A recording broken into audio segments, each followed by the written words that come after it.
डायबिटीजग्रस्तांना श्वासातून insulin,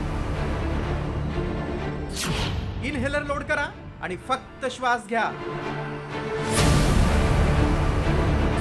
इंजेक्शनची कटकट संपली, रुग्णांना दिलासा.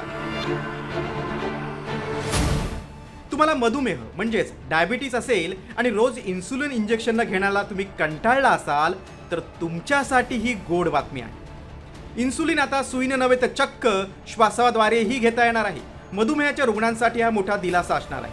टाईप 1 आणि टाईप 2 मधुमेह असलेल्या लोकांमध्ये रक्तातील साखरेची पातळी नियंत्रित करण्यासाठी इन्सुलिन दिलं जातं.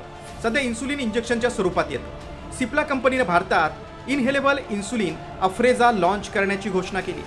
सिप्लाचे ग्लोबल चीफ ऑपरेटिंग ऑफिसर यांनी या इन्सुलिनची वैशिष्ट्य सांगितली आहेत. मॅनकाइंड कॉर्पोरेशन कंपनीनं 2015 मध्ये अमेरिकेत अफ्रेझा लॉन्च केलं.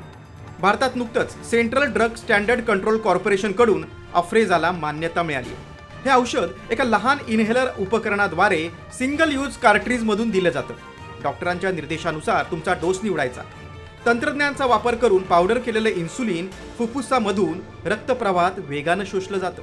त्यामुळेच हे इन्सुलिन पारंपरिक इंजेक्शनपेक्षा खूप जलद रक्तातील साखर नियंत्रण करते. हे इंजेक्शन नसून एका छोट्या इनहेलरद्वारे हे इन्सुलिन दिलं जातं. इनहेलर म्हणजे जे आपण पंप वापरतो आपल्या अस्थमा पेशंटसाठी, त्या सेम पद्धतीनं ह्या पंपमधून इन्सुलिन आपल्या फुफ्फुसावाटे आपल्या शरीराकडे जातं. याचा सर्वात मोठा फायदा म्हणजे जे डायबिटीजची मंडळी पेशंट्स ज्यांना सुईची भीती वाटत होती त्या लोकांसाठी हे खूप चांगली संजीवनी आहे. भारत मधुमेहाची राजधानी होण्याचा धोका आहे, कारण पुरुष आणि महिला दोघांमध्येही मधुमेहाचा धोका समान वेगानं वाढतोय. गंभीर बाब म्हणजे लहान मुलांमध्येही याचं प्रमाण वाढत चाललंय. भविष्यात देशात मधुमेहाचे 15 कोटी रुग्ण असण्याचा इशारा तज्ज्ञांनी दिलाय.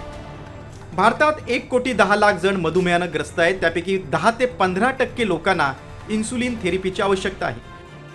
मात्र यापैकी फक्त 40% कमी रुग्ण नियमित उपचार घेत आहेत.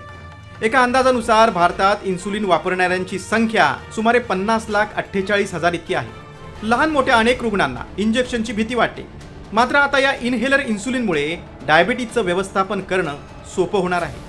खरं तर आजार झाल्यावर उपचार घेण्यापेक्षा आधीच काळजी घेणं जास्त चांगलं असतं. म्हणूनच शरीरातील साखर वाढू नये यासाठी आहारावर नियंत्रण असणं आणि व्यायाम करणं तितकंच गरजेचं आहे.